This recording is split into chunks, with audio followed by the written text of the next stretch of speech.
वज़ीर-ए-आज़म शहबाज शरीफ की न्यूयॉर्क में आलमी रहनुमाओं से मुलाकातें। कुवैती वली-ए-अहद से मुलाकात में मुख्तलिफ शोबों में ताल्लुकात मजीद मजबूत बनाने की ख्वाहिश का इजहार। ऑस्ट्रिया की वफाकी चांसलर से मुलाकात। सयाहत के फरोग के लिए वफूद के तबादले पर इत्तेफाक।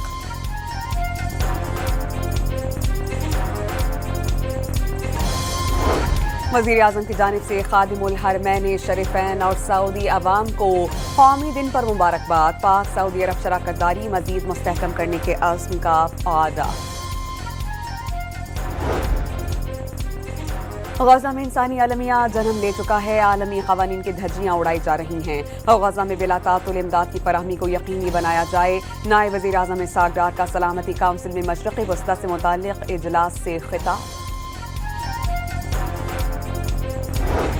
अमरीकी सदर का हमास से तमाम 20 इसराइली यरगमालियों और लाशों की फौरी वापसी का मुतालबा।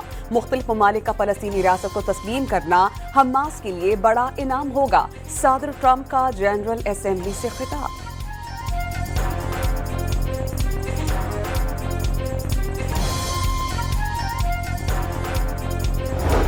अमरीकी सदर ने एक बार फिर पाक भारत समेत 7 जंगें रुकवाने का क्रेडिट ले लिया। रूस को यूक्रेन जंग न रोकने पर टैरिफ की धमकी।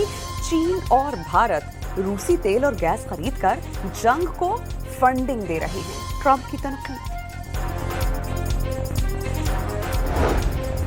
क्वेटा के नवाही इलाके प्रेजेंट के करीब रेलवे ट्रैक पर धमाका। जाफर एक्सप्रेस की 6 बोगियां पटरी से उतर गईं। 12 मुसाफिर जख्मी। रावलपिंडी के इलाके चांदनी चौक में इलाज के लिए अस्पताल आई बच्ची अगवा कर ली गई। पुलिस ने तलाश शुरू कर दी।